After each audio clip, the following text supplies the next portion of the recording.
اللهم صل على سيدنا محمد يا رب صل وسلم دائما أبدا على حبيبك.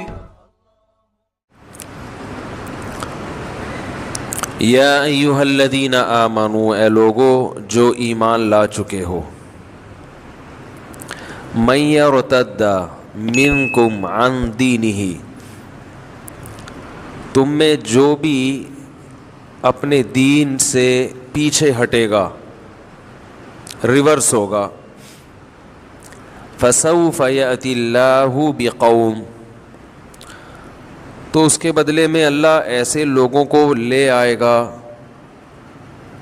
یحبہم ویحبونہ،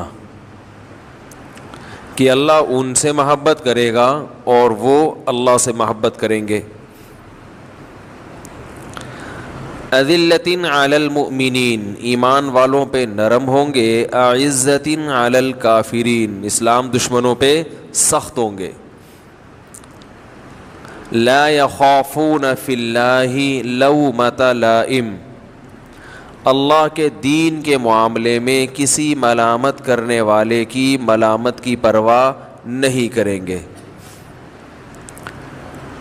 یہ آیت نازل ہوئی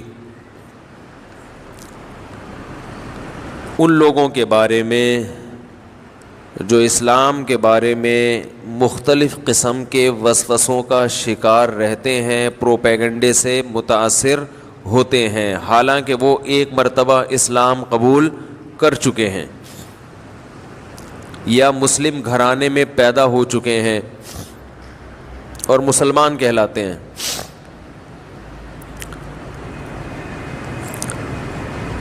کوئی رومال قریب میں ہے؟ مجھے آج چھینکوں کا 1 گھنٹے سے نا چھینکوں کا دور چل رہا ہے، تو کسی بھی وقت میں چھینک سکتا ہوں. تو جزاک اللہ جزاک اللہ، یہ اچھا کام ہو گیا.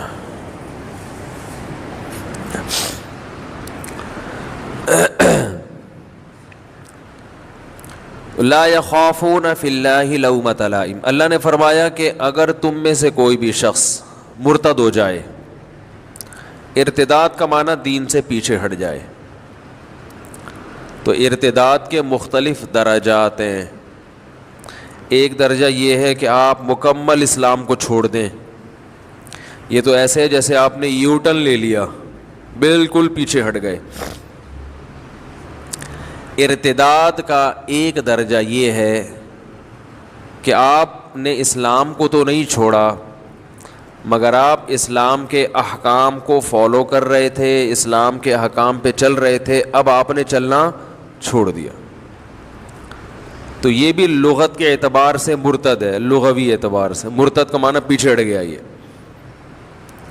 بہت سی خواتین پردہ شروع کرتی ہیں، بیزار ہو کے چھوڑ دیتی ہیں، مرد داڑیاں رکھ کے کاٹ دیتے ہیں، حرام بزنس چھوڑا پھر دوبارہ شروع کر دیا، شراب چھوڑ چکے تھے دوبارہ شروع کر دی، زنا سے توبہ کر چکے تھے دوبارہ زنا شروع کر دیا. بہت ساری برائیوں سے توبہ کر لی تھی لیکن دوبارہ انہی برائیوں میں پڑ گئے. تو ایسے لوگ بھی اس آیت میں داخل ہیں. یا ایھا الذین آمنوا، ایمان والو، من یرتد منکم عن دینہ، تم میں جو بھی اپنے دین سے کسی بھی درجے میں پیچھے ہٹے گا، فسوف یاتی اللہ بقوم، تو اللہ نے بتا دیا میرا تم کچھ بھی نہیں بگاڑ سکتے. اللہ ایسے لوگوں کو لے آئے گا، نمایاں کر دے گا، پیدا کر دے گا، یا ایسے لوگوں کو توبہ کی توفیق دے دے گا. یحبہم، جو اللہ سے محبت کریں گے. گنہگاروں سے کام لے لے گا اللہ تعالیٰ، گنہگاروں کو توبہ کی توفیق دے دے گا، ان لوگوں کو توفیق دے گا جن کے بارے میں تم تصور نہیں کر سکتے تھے. آپ سنتے رہتے ہوں گے وہ فلاں کھلاڑی آ گیا، فلاں اداکار آ گیا دین کی طرف، فلاں ایکٹریس نے توبہ کر لی. دیندار لوگ پیچھے ہٹ رہے ہوتے ہیں، اور بالکل وہ لوگ جو لبرلزم کی انتہا کو پہنچے ہوئے ہوتے ہیں وہ ریورس ہو جاتے ہیں. ہم جس قوم کو دیکھ کر گمراہ ہو رہے ہوتے ہیں ان کی عیاشی کو دیکھ کر, اور ان میں جو عیاش ترین لوگ ہوتے ہیں وہ دین کی طرف آ رہے ہوتے ہیں, وہ اس زندگی پہ لعنت بھیج رہے ہوتے ہیں. تو یہ اس آیت کی بہترین مثال ہے. فَسَوْفَ يَأْتِ اللَّهُ بِقَوْمٍ, اللہ ایسے لوگوں کو لے آئے گا, يُحِبُّهُمْ, جو اللہ سے محبت کریں گے. اب آپ قرآن کا انداز دیکھیں کتنا عجیب ہے, انداز عجیب ہے. ہونا یہ چاہیے کہ پچھلی آیت میں اللہ نے فرمایا اے ایمان والو تم میں جو دین سے ہٹے گا تو اللہ بدلے میں ایسے لوگوں کو لائے گا جو دین سے نہ ہٹیں. یہ ہونا چاہیے نا. ارے بھائی کیا ہو گیا بھائی, جو دین سے ہٹ رہا ہے اس میں فالٹ ہے دین سے ہٹنے کا, تو اللہ اس کی کمی پوری کریں گے, کیونکہ اسلام کو تو اللہ نے قیامت تک زندہ رکھنا ہے نا. اسلام کو تو اللہ نے قیامت تک زندہ رکھنا ہے. تو اللہ یہ بھی کہہ سکتے تھے کہ میں ایسی کتابیں پیدا کر دوں گا جو سیدھا راستہ دکھاتی رہیں, لوگ تو دین سے ہٹ جائیں گے مگر کتابیں موجود رہیں گی, تاکہ علمی کتابی لوگ اس سے فائدہ اٹھاتے رہیں. نا نا نا نا نا, لوگ پیدا کر دوں گا. یعنی نبی صلی اللہ علیہ وسلم کے دور سے لے کر قیامت تک یہ دنیا لوگ لیس نہیں ہو سکتی. بات آ رہی ہے سمجھ میں؟ لوگ لیس سے مراد نیک لوگ لیس. یہ کچھ ہم خود ہی ڈکشنری لغتیں بناتے ہیں آج کل. یعنی یہ دنیا بہت سی چیزوں سے لیس, بہت سی چیزیں اس سے لیس ہو سکتی ہیں, لیکن لوگ لیس نہیں ہو سکتی کہ کسی بھی زمانے میں نیک لوگ ختم ہو جائیں, ایسا نہیں ہو سکتا. لہذا نیک لوگوں کی تعداد بھی اس دنیا میں ہمیشہ موجود رہے گی ہر دور میں, اور یہ سلسلہ نبی صلی اللہ علیہ وسلم تک چلتا رہے گا. تبھی ہم جب لوگوں سے کہتے ہیں نا اپنے بزرگوں کی فہرست پیش کرو تو امام بخاری تک پہنچتے ہیں ڈائریکٹ. وہ تو بھائی جو آپ سے پہلے نیک لوگ کون تھے اور اس وقت کون ہیں, اور آپ وہ کون نیک لوگ ہیں جن سے آپ نے سیکھا, پھر ان نیک کے نیک بتائیں جو ان کے ابا دادا میں آتے ہیں. یہ سلسلہ پیش کرنا پڑے گا.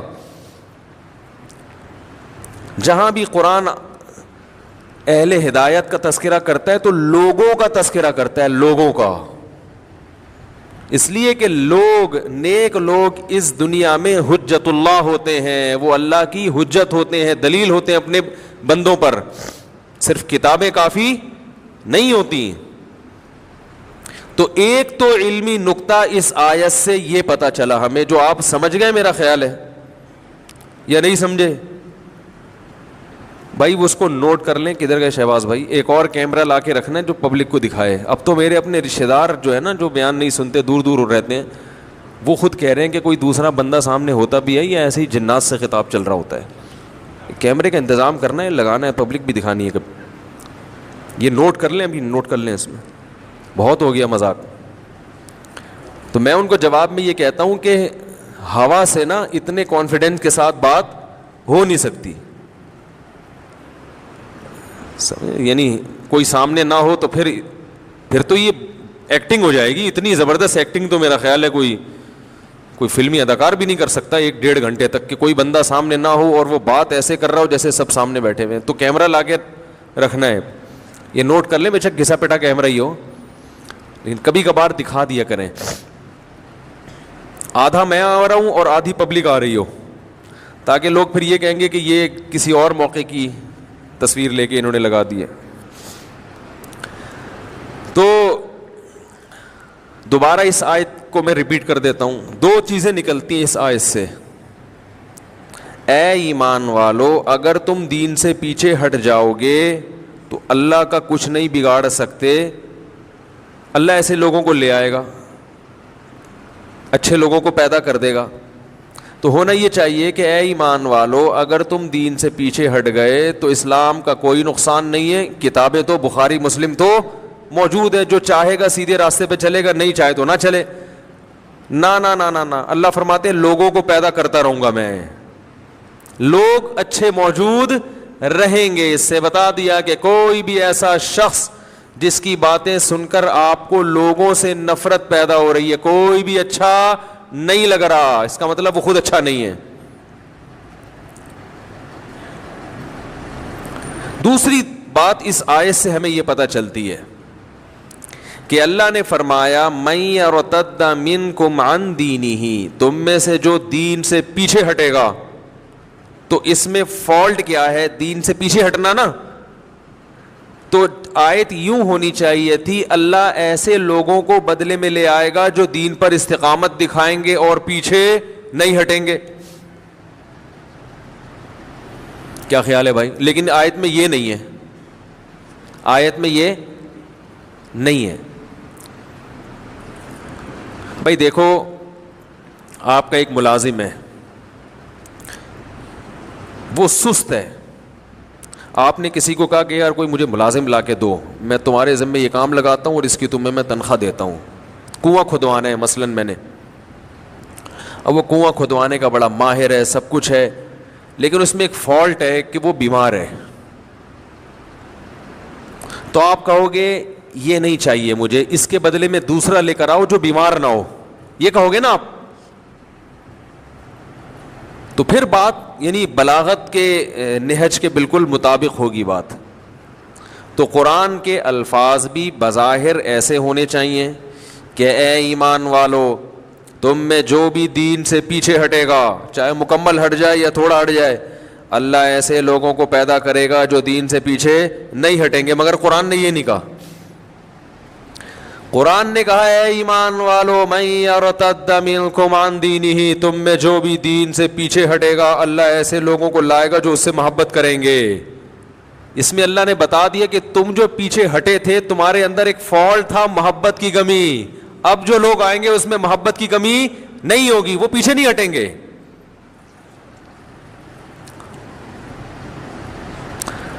دلائل کی دنیا میں انسان نظریاتی طور پر مطمئن تو ہو جاتا ہے, عمل کی توفیق جب تک نہیں ملتی جب تک اپنے خالق سے محبت پیدا نہیں ہوتی. ہائے ہائے کیسے سمجھائیں بھائی. آپ کو دلائل کی دنیا میں کسی نے ثابت کر دیا کہ اللہ کا وجود بھی ہے, یہ بھی ضروری ہے دلائل سے ثابت ہو جائے. یہ بھی بتا دیا کہ اس کے احسانات ہیں. بھائی آپ وہی ہیں جو مجھ سے ملے تھے وہاں, وہ جو بھائی بیٹھے ہوئے ہیں, یہ جو ادھر جو پیچھے دیکھ رہے تھے آپ, ابھی 3-4 دن پہلے جو آپ ہی کی بات کر رہا ہوں. اچھا پہلی دفعہ آیا, ٹھیک ہے. وہ ایک صاحب ملے تھے, ان کو میں تلاش کر رہا تھا, میں نے کہا وہ وہی تو نہیں ہے. تو دلائل کی دنیا میں کسی کو بھی آپ قائل کر سکتے ہیں, وہ قائل ہو جاتا ہے, لیکن عمل کی توفیق ملنے کے لیے دلائل کی دنیا میں مطمئن ہونا کافی نہیں ہے. بھائی کسی نے آپ کو بتا دیا کہ یہ آپ کا باس ہے, آپ کو پتہ چل گیا یار یہ میرا باس ہے, اس کی مجھے مان کے چلنا ہے, لیکن دل میں آپ کی نفرت ہے, تو آپ مان کے چلو گے, جہاں ڈنڈی مارنے کا موقع ملے گا مارو گے آپ. تو اللہ نے فرمایا کہ اللہ ایسی قوم کو پیدا کرے گا یحبہم, جن سے اللہ کو محبت, ویحبونہ, اور وہ کس سے محبت کریں گے؟ اللہ سے. اور پھر اس کی ایک علامت بیان کی کہ جب انہیں اللہ سے محبت ہوگی اور اللہ کو ان سے محبت ہوگی تو ان کے جو جسم سے نکلنے والے اعمال ہیں وہ کس نوعیت کے ہوں گے. اس کی ایک صفت کو اللہ نے ہائی لائٹ کیا کہ ان میں ایک چیز مشترک تمہیں نظر آئے گی محبت کے ساتھ. یعنی محبت جب ہوتی ہے نا تو محبت صرف دل میں نہیں ہوگی بلکہ اس محبت کا ایک اثر تمہیں نظر آئے گا. وہ اثر یہ ہوگا لا یخافون فی اللہ لومۃ لائم, کسی ملامت کرنے والے کی ملامت کی پرواہ نہیں کریں گے وہ اللہ کے معاملے میں. تو جو آدمی اس نہج پر یہاں تک پہنچ جائے کہ اللہ کے معاملے میں کسی کی پرواہ نہ کرتا ہو, تو وہ پیچھے کیسے ہوگا دین سے؟ لومۃ لائم, کسی ملامت کرنے والے کی پرواہ, بولو بھائی, نہیں کریں گے. اور پھر فرمایا یجاہدون فی سبیل اللہ, اللہ کے راستے میں لڑیں گے. جہاد کا ذکر اس لیے کیا کہ سب سے مشکل ترین کام, جو مشکل ترین عبادت ہے, وہ کیا ہے؟ جہاد ہے. اس میں جوان بیوی کے بیوہ ہونے کا خطرہ, چھوٹے بچوں کے یتیم ہونے کا خطرہ, اپنے گرفتار ہونے کا خطرہ, معذور ہونے کا خطرہ, نابینا ہونے کا خطرہ, قید ہونے کا خطرہ. یہ سارے خطرات کو کس کی خاطر مولتا ہے؟ وہ اللہ کے لیے. تو جب یہ جذبہ پیدا ہو گیا تو چھوٹی موٹی برائیوں سے بچنا تو اس کے لیے بہت آسان ہے. آج ہمیں اطلاعات ملتی رہتی ہیں, بیانات علماء کے سن کے کوئی خاتون شرعی پردہ کر لیتی ہے. وہ ایسا لگتا ہے جیسے اس نے پتہ نہیں کیا تیر مارا. پھر اس کو موٹیویٹ کرنا پڑتا ہے, بھائی اس پہ قائم رہو, ساس کے تانے برداشت کرو, دیوروں کو تم نے محروم کر دیا اپنی زیارت سے. دیور کو بہت شدید تکلیف ہو رہی ہے کہ میری بیوی کو تو میرا بھائی صبح شام دیکھتا رہا ہے, میری والی اپنی والی کو نہیں دکھاتا. تو اس قسم کے تانے دل میں تو یہی ہوتا ہے, لیکن وہ لیبل کچھ اور لگاتے ہیں نا. جب بھابھی دیور سے پردہ کرتی ہے نا, تو دیور یہ نہیں کہتا کہ آپ پردہ نہ کریں. آپ وہ پتہ کیا تھا کہہ رہے, میں کہ میری آنکھیں کیا گندی ہیں, میں کہ تمہیں دیکھنے کے لیے گھر میں آتا ہوں. وہ اس طرح کی باتیں کرتا ہے. ایسا ہی ہے کہ نہیں ہے؟ باہر اتنی عورتیں دیکھنے کے لیے, میں ان کو نہیں لفٹ کراتا, میں یہ بھابھی کو دیکھوں گا اس لیے پردہ کر لیا. تو یہ اس قسم کے تانے دیے جاتے ہیں. ساسیں تانا دیتی ہیں کہ ہمارے گھر کا ماحول خراب کر دیا بہو نے, پردہ کر کے بیٹھ گئی ہے. ہمارے یہاں تو کوئی یہ فرق ہی نہیں تھا, ہم تو سب اکٹھے رہتے تھے, کھاتے تھے, سب ہنسی مذاق کرتے تھے. یہ پتہ نہیں جب سے آئی ہے اس نے میرے دوسرے بیٹوں کو دیکھ کر چادر ڈال دیتی ہے جیسے وہ کوئی اس کو دیکھنے کے لیے یہاں بیٹھے ہوئے ہیں. تو یہ تانے بہت ہوتے ہیں. مرد جب داڑھی رکھتے ہیں تو ان کو تانے ملتے ہیں, یار اچھے مسلمان بنو, پروفیشنل مولوی بننے کی کیا ضرورت ہے بھائی. چلو وہ مولوی صاحب جس نے نماز پڑھانی ہے اس کا تو پیشہ ہی یہی ہے, اس کو تو تنخواہ داڑھی کی ملتی ہے. جتنی لمبی داڑھی ہوگی اتنا نیک سمجھا جائے گا, تنخواہ اتنی زیادہ ہوگی. تمہیں کیا یار, ٹھیک ہے نماز پڑھو, عید کی نماز, بقرعید کی نماز, قربانی کر لیتے ہیں, عمرہ بھی کر کے آ گئے تھے. پروفیشنل مولوی شلوار بھی ٹخنوں سے اوپر ہو گئی, یہ تو بہت زیادہ ہو گیا. یہ تو بالکل ہی, وہ ہمارے حضرت کے پاس کسی خاتون نے اپنے بچے کو بھیجا کہ یہ بدتمیز بہت ہے, ماں باپ سے تمیز سے بات نہیں کرتا. تو جب وہ بچہ آیا تو حضرت کے بیانات سنے, وہ جون پور کا قاضی بن گیا. وہ لطیفہ پرانا ہو گیا, دوبارہ سنا دیتا ہوں بھائی, یہ موضوع نہ چینج ہو جائے یار. کہاں سے بات چل رہی تھی؟ موضوع نہ چینج ہو جائے. داڑھی کی بات نہیں چل رہی, بات کوئی ایک یعنی اللہ کے معاملے میں کسی ملامت کرنے والے کی پرواہ نہیں کرتے. تو اس پہ بات چل رہی ہے, اس کو یہیں سے لینا ہے. وہ پھر دائیں بائیں چلا جاتا ہوں میں. تو وہ ایک قاری صاحب تھے نا, قاری صاحب, وہ اپنے ایک بچے کو کہہ رہے تھے کہ تو گدھا تھا, میں نے تجھے انسان بنایا. وہ کوئی شرارتی ہوگا تو گدھا تھا, میں نے تجھے انسان بنایا. اب ایک دیہاتی کھڑا ہوا, وہ سن رہا, گاؤں کا بیچارہ سیدھا سادہ, اس نے کہا بھائی یہ گدھے کو بھی انسان بنا دیتے ہیں یار, ہے گدھے کو کیا بنا دیا انسان. وہ قاری صاحب سے آ کے کہتا ہے کہ قاری صاحب میرے پاس بھی ایک گدھا ہے, اگر آپ اس کو بھی انسان بنا دیں. تو وہ میں نے قصہ سنایا تھا نا اذان والا, وہ اذان والا میں نے واقعہ سنایا تھا نا, اس سے پتہ چلتا ہے کہ بیوقوف دنیا میں ہول سیل کے حساب سے موجود رہتے ہیں. میں نے یہ واقعہ بیان میں سنایا. اچھا, جن کا واقعہ ہے نا وہ آج مجھے فجر میں ملے, انہوں نے کہا مفتی صاحب آپ نے آدھا سنایا آدھا چھوڑ دیا. تو میں نے کہا اچھا آج کی بات ہے, آج فجر کے بعد انہوں نے مجھے پورا واقعہ سنایا. پھر انہوں نے کہا اب یہ بتائیں پورا. انہوں نے کہا وہ آدھے میں وہ مزہ نہیں ہے جو پورا واقعہ ایسے تھا. انہوں نے کہیں نیٹ پہ سنا نا یہ واقعہ, وہ انہی کا قصہ ہے. تو انہوں نے پھر مجھے پورا واقعہ سنایا. بہت سے لوگ ہیں جن کو یہ واقعے کا پتہ نہیں ہے, تو یہ واقعہ اس پر کہ بیوقوف دنیا میں ہول سیل کے حساب سے موجود رہیں گے. تو وہ کیا ہوا ہے, کہتے ہیں کہ وہ ان کے دوست کی کہیں شادی تھی, تو جو بے وقوف ٹائپ کے لوگ ہوتے ہیں نا, ان کو بہت سوالات پوچھنے کا شوق ہوتا ہے کہ نکاح کے بعد کیا ہوگا اور کیا بیگم سے بات چیت کیسے شروع کرنی ہے, کیا وہ پاگل ہوتے ہیں یہ لوگ. تو یہ آ گیا ان کے پاس, ہمارے جو دوست, نام نہیں لوں گا میں, بیٹھے ہوئے ہوں گے یہاں پہ, ایسا نہ دوبارہ پٹیں دولہے کے ابا سے. پھر یہ ایک دفعہ تو پٹ چکے ہیں, دوبارہ نہ پٹیں گئی, زخم تازہ ہو جائے گا نا ان کا. تو وہ دولہا جس کی شادی تھی, رخصتی تھی رات کو, وہ آیا ان کے پاس ایسے ہی پوچھنے پاچھنے کے لیے. تو انہوں نے بتایا کہ بھائی دیکھو, زوجہ کے پاس جانے سے پہلے اذان دینی ہے تم نے. اس کا فائدہ یہ ہوگا کہ نرینہ اولاد پیدا ہوگی صحت مند. صحت. میں نے تو صرف اتنا واقعہ سنایا تھا, انہوں نے کہا کہ پورا اس طرح ہے کہ اذان بھی کسی اونچی جگہ پہ کھڑے ہو کے دینی ہے. اذان کسی اونچی جگہ پہ کھڑے ہو کے دینی ہے, اور جب اذان شروع کر دو تو درمیان میں رکنا نہیں ہے. درمیان میں رک گئے معذور بچہ پیدا ہوگا. ٹھیک ہے نا. اب یہ جناب شروع ہو گیا, مذاق کیا تھا اس نے, مذاق کیا تھا, وہ سیریس ہو گیا. اب وہ دلہن بیٹھی بھی ہے, یہ ڈریسنگ ٹیبل پہ چڑھ گئے نا, اس سے زیادہ اونچی جگہ ان کو نظر نہیں آ رہی تھی. تو شکر ہے الماری پہ نہیں چڑھا.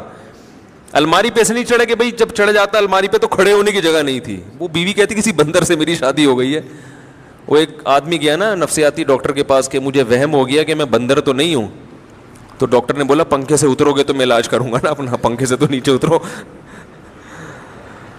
تو ڈریسنگ ٹیبل پہ کھڑے ہو کر انہوں نے اذان کہنا شروع کی. اب وہ دلہن پاگل ہو گئی, چیخنے لگی یہ کیا کر رہا ہے بھائی, پاگل تو نہیں ہے. اور جا کے نا دروازہ بجا رہی ہے.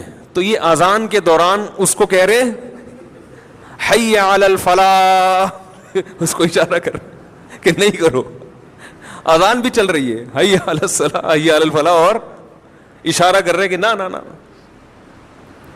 وہ دروازہ کھولا, دولہا کے ابا نے, دلہن کہہ رہی اس کو دیکھو کیا ہو گیا, یہ کون ہے, پاگل ہے. بھاگ گئی, وہ ظاہر ہے بھاگنا ہی تھا اس نے, گھر چلی گئی.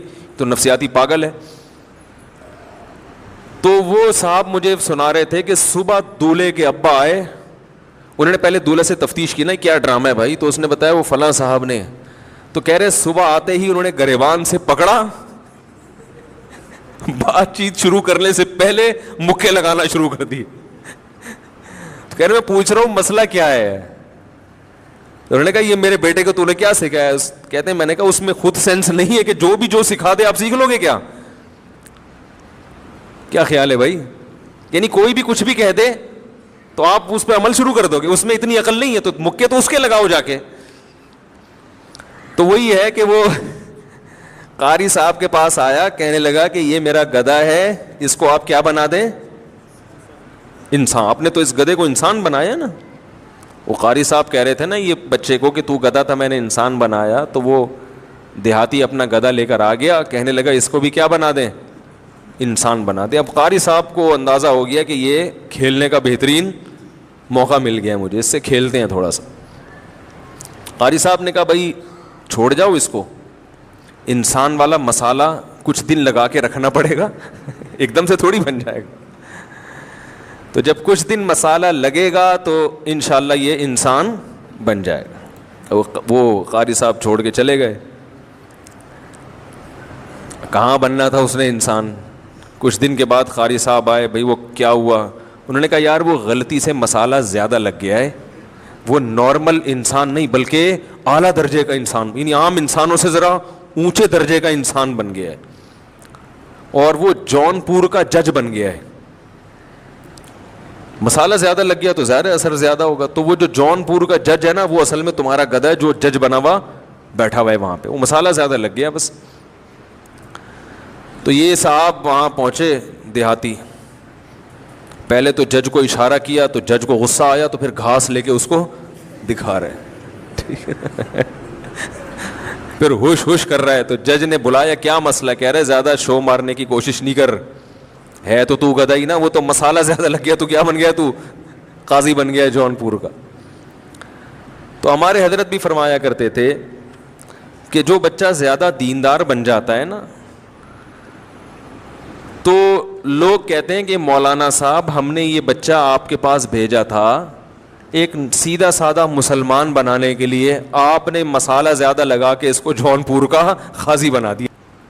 تو ایک والدین نے اپنا بچہ لا کے چھوڑا حضرت کے پاس کا, اس کو بیانات کریں, وہ جو آپ کی مجلسوں میں بیٹھا کرے گا تو یہ نیک بن جائے گا, تو ہماری فرما برداری کرنے لگے گا, ہمارے سامنے زبان نہیں چلائے گا.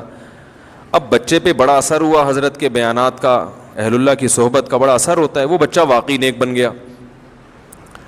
اور اتنا نیک بن گیا کہ اس نے داڑھی بھی رکھ لی, اور ازار بھی اس کا ٹخنوں سے اوپر ہو گیا, اور اس نے کہا یہ حلال ہے, یہ حرام ہے, یہ نہیں کھانا, یہ بینک کی جاب غلط ہے, فلانا غلط ہے, ٹی وی نہیں, میں ڈرامے فلمیں نہیں دیکھوں گا. اور والدین کا بھی فرما بردار بن گیا, بھائی ماں کے سامنے تو اف کرنے کی اجازت نہیں ہے. اب وہ نماز کے ٹائم پہ نماز پڑھنے جا رہا ہے, تو پھر والدین نے آ کے حضرت سے شکایت کی, ہم نے آپ کے پاس اپنا بچہ بھیجا تھا مسلمان بنانے کے لیے, آپ نے تو اس کو مولوی بنا دیا ہے, مولوی بنانے کے لیے نہیں بھیجا تھا. تو حضرت فرمایا کرتے تھے بعض والدین بھی مفاد پرست ہوتے ہیں, ان کو اپنے بچوں کے دل میں اللہ کا اتنا خوف چاہیے کہ بچہ ماں باپ کی اطاعت شروع کر دے, بس اس سے آگے جانے کی وہ بھی اجازت نہیں دیتے, اور ایسا ہوتا نہیں ہے. اگر وہ اللہ کے خوف سے والدین کی خدمت کر رہا ہے تو اللہ کے خوف سے وہ باقی چیزوں کو بھی فالو کرے گا, وہ پھر کسی کی ملامت کی پرواہ نہیں کرے گا. پھر وہ اگر وہ بیٹی ہے تو وہ ساس کے کہنے پہ پردہ, بولو بھائی, نہیں چھوڑے گی. یہ میں عجیب حیران ہوتا ہوں, آج کل اولاد کو بھی میں دیکھتا ہوں, گھروں میں جو بہویں جاتی ہیں وہ بھی ساسوں کے دباؤ میں آ کے بہت سارے غلط ناجائز کام کر رہی ہوتی ہیں, شوہر کے دباؤ میں آ کے, اور کہتی ہیں کہ ہم سے ہوتا نہیں ہے, ہم کیسے کیا کریں.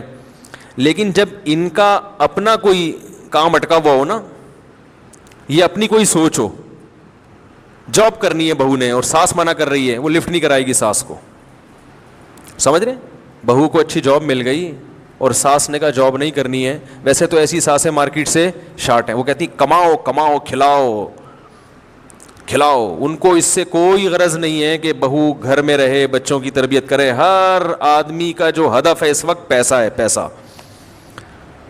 پرانے زمانے میں ونس اپون اے ٹائم جب پرانے زمانے کے ساسیں ہوا کرتی تھیں یا میاں ہوا کرتا تھا, وہ کہتا تھا بیگم کو گھر میں رہو, کمانا کس کی ذمہ داری ہے, بولو بھائی میری, اس سے برکت ہوگی, تم گھر میں رہو. اب میاں جو مارکیٹ میں آ رہے ہیں ان کو کمانے والی بہو چاہیے, ایسی بہو جو ہر وقت مارکیٹ میں رہے, خود بھی صبح سے شام مارکیٹ میں. ساس کہتی ہے بہو بھی ایسی چاہیے جو کیسی ہو, مارکیٹ میں. اور جب یہ بہویں ساس بنیں گی تو یہ خود بھی مارکیٹ میں, ان کی بہویں بھی مارکیٹ میں, بیٹا بھی مارکیٹ میں. تو گھر وہ کیوں بنایا بھائی, وہ بزنس کے لیے بنایا. پھر نہیں آ رہی میرا خیال ہے بات سمجھ. جب پورا گھر ہی مارکیٹ میں ہوگا, جاب کر رہا ہوگا, تو وہ گھر کس کے لیے بنایا ہے؟ پھر ہوٹل کرائے پہ لے لو, شام کو رات کو ملاقات کر لیا کرو. اور غریب لوگ کینٹ اسٹیشن پہ منجی لے لیں, کو چارپائی لے لیں, وہاں شام کو کیا ہو جایا کریں, تھوڑا جمع ہو کے چائے وائے پی لیا کریں, صبح سارے نکل گئے. تو گھر کی ڈیفینیشن یہ ہے ہی نہیں. گھر کی ڈیفینیشن یہ ہے کہ اس میں عورتیں ہوں اور مرد کما کے شام کو واپس آئیں وہاں پہ. بات سمجھا پا رہا ہوں میں اپنی؟ یہ جو بہت تیزی سے خواتین میں جاب کا رجحان بڑھ رہا ہے, یہ خواتین یہ نہ سمجھیں کہ وہ آزاد ہو رہی ہیں. شاعر نے کیسی پیاری بات کہی ہے, رنگ رلیوں پہ زمانے کی نہ جانا اے دل, یہ خزاں ہے جو بانداز بہار آئی ہے.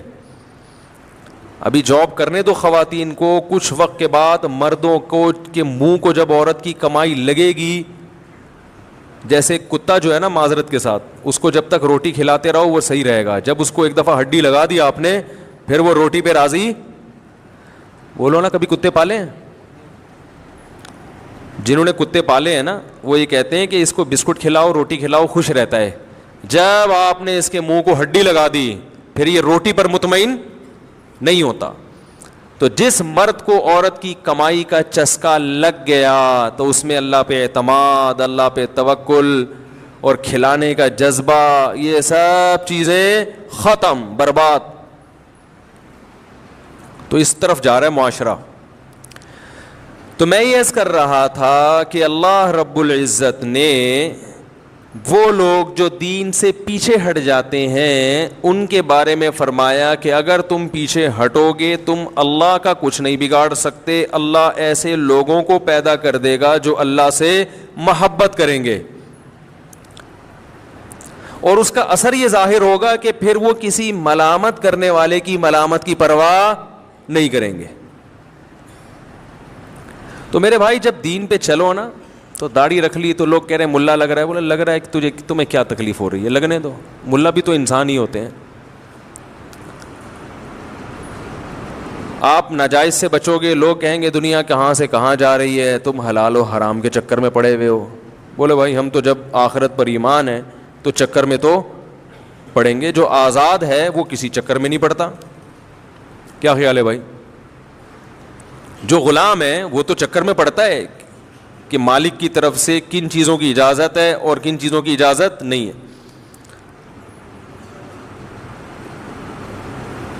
تو لا یخافون فی اللہ لومۃ لائم، کسی کی ملامت کی پرواہ نہ کرے، یہ ایمان کی علامت ہے.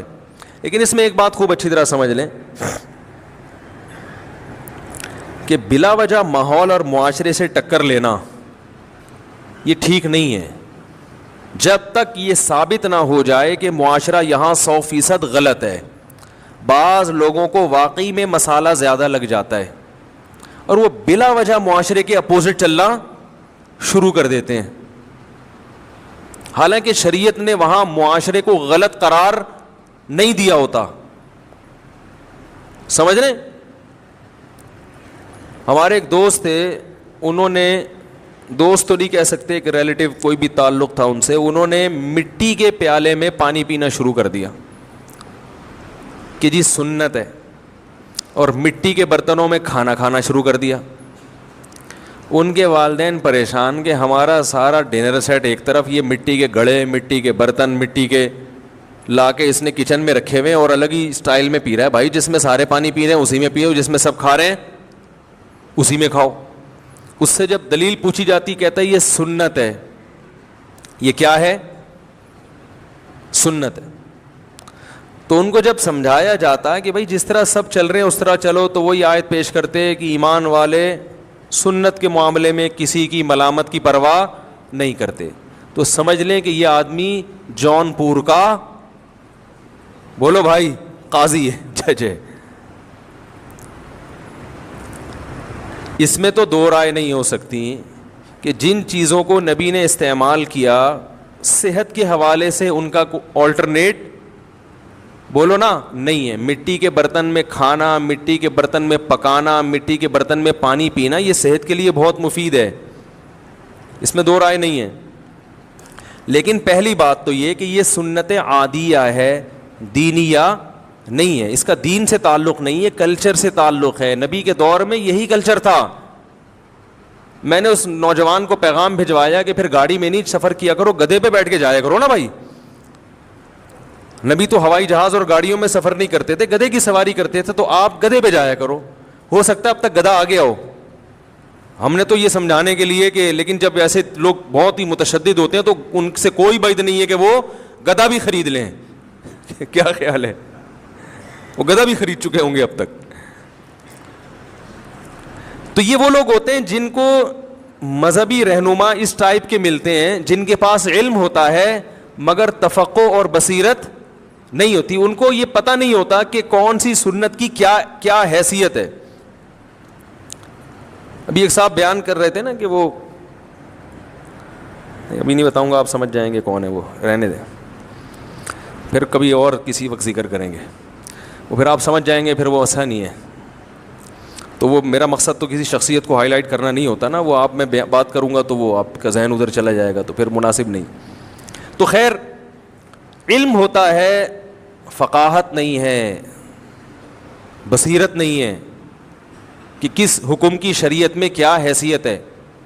تو مٹی کا جو برتن ہے, نبی صلی اللہ علیہ وسلم نے اگر مٹی کے برتن استعمال کیے تو اس زمانے میں استعمال ہی کیا ہوتے تھے؟ بولو نا بھائی, مٹی کے برتن ہوتے تھے. آپ یہ کہہ سکتے ہیں کہ بھائی چلو دینی سنت نہیں ہے, کلچر کے لحاظ سے ہے, تو محبت کا تقاضا تو یہ ہے نا. کیا خیال ہے بھائی؟ بھائی محبت کا تقاضا ہے کہ نبی نے جو کام جیسے کیا میں ویسے کروں.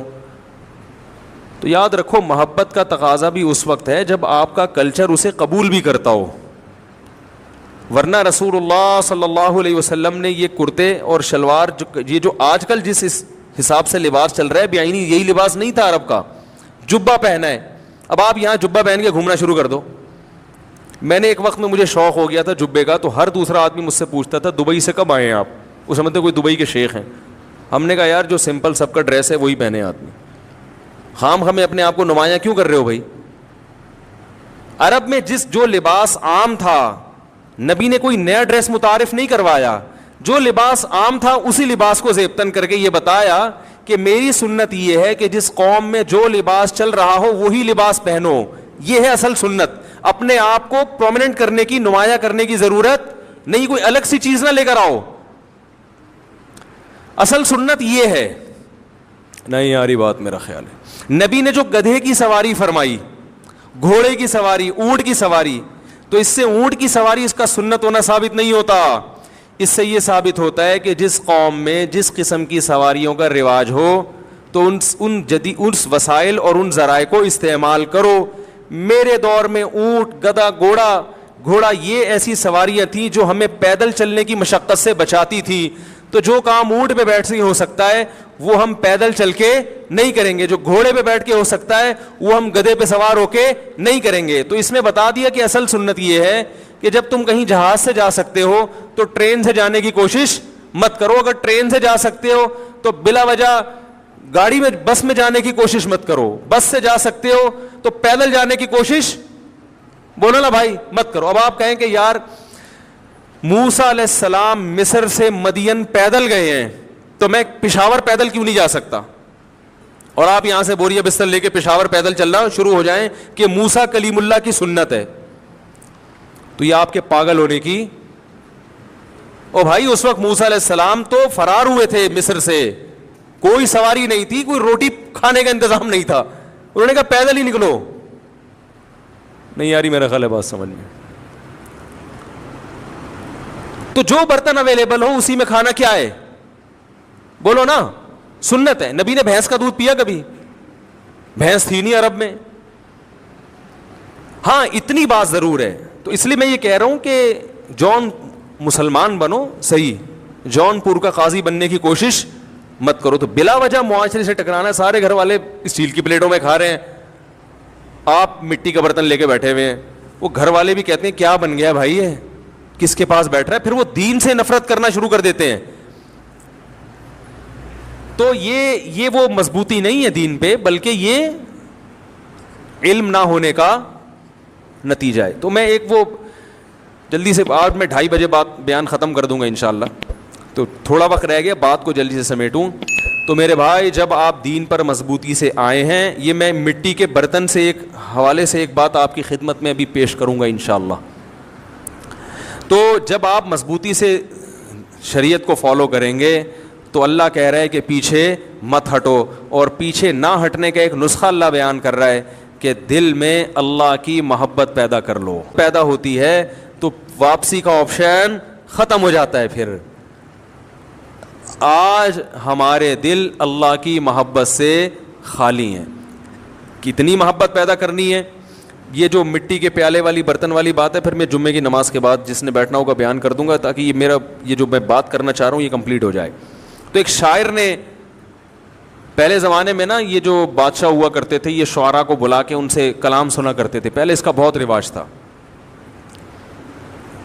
تو ایک خلیفہ نے ایک شاعر کو بلایا, متنبی مشہور شاعر ہے, اس سے کہا کہ میں ایک شعر پڑھتا ہوں, آگے اس پہ تم شاعری کہو. یا لائمی کف الملام عن الذی اغناہ طول سقامہ و شقائہ. متنبی بڑا مشہور شاعر ہے, 3 یا 4 صدی ہجری کا, آج سے تقریباً 1000 سال تقریباً ہو چکے ہیں. اے مجھے ملامت کرنے والے, کف الملام عن الذی, اس آدمی کو ملامت مت کرو, اغناہ طول سقامہ و شقائہ, کہ جس کی بیماری اور محبوب سے دوری نے پہلے ہی اس کو لاغر کر دیا ہے. جب کسی کو عشق ہوتا ہے تو ملامتیں ہوتی ہیں نا, تو کہہ رہے ایک تو محبوب مجھے ملا نہیں ہے بھائی, اور ایک دوسری عشق کی بیماری بھی ہے, تو بیمار آدمی قابل ترس ہوتا ہے, قابل ملامت. بولو نا بھائی کیا ہو گیا, اتنی باتیں تو آپ کو پتہ ہیں. بیمار آدمی قابل ترس ہوتا ہے, قابل ملامت, اس پہ انگلیاں نہیں اٹھائی جاتی, اس کو تیمارداری کی جاتی ہے. تو ایک تو مجھے عشق والی محبت کی بیماری, اور اوپر سے محبوب ملا بھی نہیں ہے, تو ان 2 ٹینشنوں کی وجہ سے میں لاغر ہو رہا ہوں, تو تم ملامت کرو گے تو میں تو بالکل ہی غائب ہو جاؤں گا. بڑا زبردست شعر اس نے کہا کہ اب اس پہ آپ آگے قافیے ملائیں. متنبی فی البدیہی شاعر تھا, اس نے پوری نظم کہہ ڈالی. ہمارے حضرت یہ نظم اللہ کی محبت میں پڑھا کرتے تھے, یا لائم کف الملام عن الذی اغناہ طول سقامہ و شقائہ. تو شاعر نے کہا عذل العوادل حول قلب التائہ وہوى الاحبۃ منہ فی سودائہ. اس نے کہا جب عورتیں ملامت کیا کریں نا, عورتوں کا ذکر اس لیے کہ ان کی ملامت ٹھا کر کے لگتی ہے, آدمی اور غیرت میں آ جاتا ہے. تو جب کوئی ملامت کرے, بیویاں ملامت کرتی ہیں نا داڑھی رکھنے پر, منگیتر ملامت کرتی ہے, منگنی توڑ دیتی ہے. یہ بہت ہو رہا ہے, لڑکے داڑھی رکھتے ہیں, وہ عشق میں آ کے داڑھی کاٹ لیتے ہیں. تو شاعر نے کہا کہ ان کو یوں کہا کرو, عدل العوادل حول قلب التا, یعنی تم اگر ٹھٹھرتے رہو گے نا کہ یہ ملامت کر رہے ہیں, میں تو پہلے ہی بیمار ہوں, تو اور ٹھٹھر کے دبلے ہو جاؤ گے, تو پبلک باز آنے والی نہیں ہے. ان کو مت روکو, یہ کرتے رہیں گے. ان کو جواب دیا کرو ایک, کہ ملامت کرنے والیوں کی ملامت حول قلب التائہ, میرے پریشان دل کے ارد گرد گھومتی ہیں. وہو الاحبہ, اور محبوب کی محبت دل کے اندر سیاہ نقطے میں ہے, تو یہ دونوں آپس میں ٹکرا ہی نہیں رہی ہیں. تو میرے دل کی جو محبت ہے, جب ملامت جا کے لگی نہیں رہی ہے تو وہ محبت نکلے گی کیسے؟ تو تم اپنا ٹائم ویسٹ کر رہے ہو, اس کے علاوہ تمہیں کچھ بھی حاصل نہیں ہوگا. پھر آگے بڑی زبردست بات کی, یشکو الملام الی اللوائم حرہ ویصد حین یلمن عن برحائہ. کہا یہ بھی کہہ دیا کرو ملامت کرنے والیوں کو کہ تمہاری ملامت جب میرے دل کے قریب پہنچتی ہے, اندر تو جاتی نہیں ہے, اور جو محبوب کی محبت ہے وہ اتنی گرم ہے کہ ملامت ان کی گرمی سے پگھلنے لگتی ہے, جلنے لگتی ہے, واپس جا کے ملامت کرنے والیوں کو شکایت کرتی ہے کہ کدھر بھیج دیا تم نے ہمیں, دوبارہ نہ بھیجنا. بہت مشکل ہے میرے بھائی. تو ہے تو یہ دنیا کی محبت میں, لیکن اصل میں اللہ چاہتا ہے ایسی محبت کرو مجھ سے, کشتیاں جلا دو, اس کے بغیر دین پر چلنا ممکن نہیں ہے. اگر یہ کہو گے بیگم بھی خوش رہے, ابا بھی خوش رہے, اماں بھی خوش رہے, پڑوسی بھی خوش رہے, باس بھی خوش رہے, اور میرا دل بھی خوش رہے, کوئی بھی خوش نہیں ہوگا, اور اللہ کی ناراضی کا عذاب الگ. ایک دفعہ کشتیاں جلا دے ایسی کی تیسی, لٹکے ہوئے آدمی کو دنیا میں کبھی سکون نہیں ملتا. ایسی کی تیسی جاؤ, جس نے جو بولنا ہے بول دے. میرے بھائی جب تک یہ صفت پیدا نہیں ہوگی, نبی نے ارشاد فرمایا ذاق طعم الایمان من رضی باللہ ربا وبالاسلام دینا وبمحمد نبی صلی اللہ علیہ وسلم. وہ شخص ایمان کی مٹھاس چکے گا جو کہہ دے کہ میں اللہ کو اللہ مانتا ہوں, محمد صلی اللہ علیہ وسلم کو رسول, اور اسلام کو دین, یعنی ڈٹ جائے گا بس یہ ہے میرے. تو جب تک یہ کیفیت پیدا نہیں ہوگی, آپ نے فرمایا اسلام کی مٹھاس محسوس نہیں ہوگی. پتہ چلا اسلام میٹھا مذہب ہے. یہ جو میٹھے میٹھے مدینہ کرتے ہیں ایسے تھوڑی کرتے ہیں, یہ یہیں سے تو لیا ہے انہوں نے. اسلام میٹھا مذہب ہے, اس کا ذائقہ ہے, مزہ ہے اس میں, لطف ہے, لیکن یہ لطف اس کو حاصل ہوگا تو کشتیاں جلا کے اسلام کی طرف آئے گا. اور بھائی طارق بن زیاد نے کشتیاں جلا دی تھی نا, کہ لڑنے کا مزہ اسی وقت آئے گا جب واپسی کا آپشن ختم, ادھر بھی موت ادھر بھی موت, پھر لڑائی کا مزہ ہے. بھاگنے کا آپشن ہوگا تو لڑائی کا تھوڑی مزہ ہوگا. وہ سوچتا رہے گا تلوار اٹھاؤں ماروں کہ نہیں ماروں, ایسا نہ ہو میں ماروں تو وہ بھی آگے سے مار دے, دیکھ لو بھاگ جاؤ. تو نہ ادھر کا رہے گا نہ کیا ہو گیا بھائی, نہ ادھر کا رہے گا نہ ادھر کا رہے گا. تو بیچ کا آدمی صحیح نہیں ہوتا, وہ آدمی ہوتا ہی نہیں تو صحیح کہاں سے ہوگا؟ جو بیچ کا ہے وہ آدمی ہوتا ہے.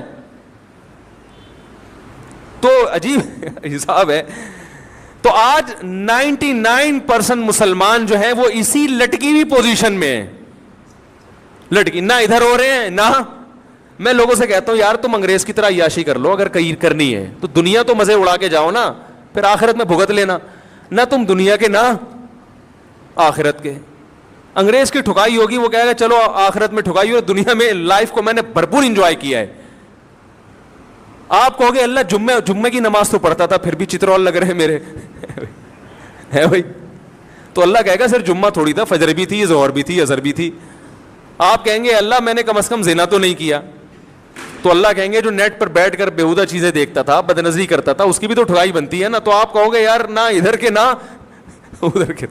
ایسا نہیں کہ جو معاذ اللہ برائی نہیں کرتے وہ زنا کرنا شروع کرتے ہیں, وہ تو جرم کی سزا تو بڑھے گی نا. اور جو جمعہ پڑھتے تھے وہ چھوڑ دیں جمعہ پڑھنا بھی. لیکن نبی نے ارشاد فرمایا ایمان کی لذت اسی کو محسوس ہوگی جو کشتیاں جلا کے آئے. تو بھائی توبہ کر کے آج ہمت کر لو, اے اللہ بس پورے دین کو فالو کرنا ہے اور ڈرو نہیں. لوگ سمجھتے ہیں پورے اسلام میں داخل ہوگے تو پتہ نہیں کیا ہو جائے گا, اور یہ بھی ہو جائے گا. نہ کچھ بھی نہیں ہوگا, کچھ بھی نہیں ہوگا, اور مزے کی زندگی ہو جائے گی. چند دن کی ٹینشن ہے. ایک چھوٹی سی بات بتا کے بات ختم کرو. ہمارے ایک رشتہ دار ہیں, انہوں نے کہا یہ لفافوں کا تبادلہ نہیں ہوگا شادی بیاہ میں, سب رشوت ہے, حرام ہے, سب کو پتا ہے, اتنے 500 دینے 1000 لینے. انہوں نے کہا نہیں ہوگا. بڑا خاندان میں ہنگامہ ہوا, نفرتیں پیدا ہوئی, لڑائی جھگڑے ہوئے. کہہ رہے ہیں وہ دن آج کا دن 15-20 سال ہو گئے, ہم آ گئے سکون میں, نہ کوئی لفافہ دیتا ہے, نہ کسی کی بچے کی پیدائش پہ ہمیں لفافہ دینا پڑتا. ان کو پتا ہے یہ اس ٹائپ کے ہیں ہی نہیں, ان کا فرقہ ہی الگ قسم کا فرقہ ہے. ٹھیک ہے نا. اب محبتیں بھی ہیں. میرے سگے بھائی کی شادی ہوئی تھی تو اس میں مکس گیدرنگ ٹائپ کی, مکس گیدرنگ تو نہیں تھی, سنا تھا کوئی میوزک وغیرہ موسیقی وغیرہ, وہ بعض لوگوں نے زبردستی تھوپ دی. ہمارا خاندان ایسا نہیں تھا تو میں بائیکاٹ کیا, میں نہیں گیا. بڑا ہنگامہ ہوا, بھائی کی شادی میں نہیں آیا. لیکن وہ ایک دفعہ ہنگامہ افورڈ کیا, اس کے بعد اللہ کا شکر ہے جس شادی میں جانا چاہیں جاتے ہیں, نہیں جانا چاہیں نہیں جاتے. وہ کہتے ہیں جب بھائی کے بائیکاٹ کر لیے تو ہمیں کیوں لفٹ کرائے گا یہ, سمجھ رہے ہو. اور اللہ نے اس کی برکت سے اپنی شادی میں کئی دفعہ جانے کی توفیق نصیب فرمائی. یہ ایک الگ فائدہ ہو گیا, کیونکہ جب انسان میں کانفیڈنس پیدا ہوتا ہے پھر وہ کہتا ہے میں اپنی منمانی زندگی گزاروں گا. اپنی منمانی سے مراد جس کو میں صحیح سمجھوں گا اس کو فالو کروں گا. جب پبلک کی پرواہ نہیں ہے تو پھر دوسری شادی میں بھی پرواہ نہیں ہے, تیسری میں بھی پرواہ نہیں ہے. سمجھ رہے ہو کہ نہیں سمجھ رہے؟ بھائی جب جائز ہے دلائل سے ثابت کرو, غلط ہے تو مان لیں گے, نہیں ہے تو جاؤ ایسی کی تیسی. نہیں آ رہی بات. اور اس کا فائدہ ہے لٹک کے. پھر یہ 4 شادیاں پتہ نہیں کہاں سے آ گئیں, مقصد ابھی 4 شادیاں نہیں ہیں, مثال سے سمجھا رہا ہوں بات کو, کہ ایک فیصلہ کر لو کہ اللہ کو راضی کر کے چلنا ہے یا مخلوق کو. اللہ کو راضی کر کے چلو گے, مخلوق وقتی طور پہ ناراض ہوگی, پھر یہی مخلوق آپ کے گیت گائے گی. اور اگر مخلوق کو خوش کر لیا ابھی خوش ہو جائے گی, بعد میں پھر کوئی کسی سے آج تک خوش رہا نہیں ہے, یہی غیبتیں کر رہے ہوں گے بیٹھ کر بعد میں آپ کی. اللہ ہمیں دین پر استقامت اور مضبوطی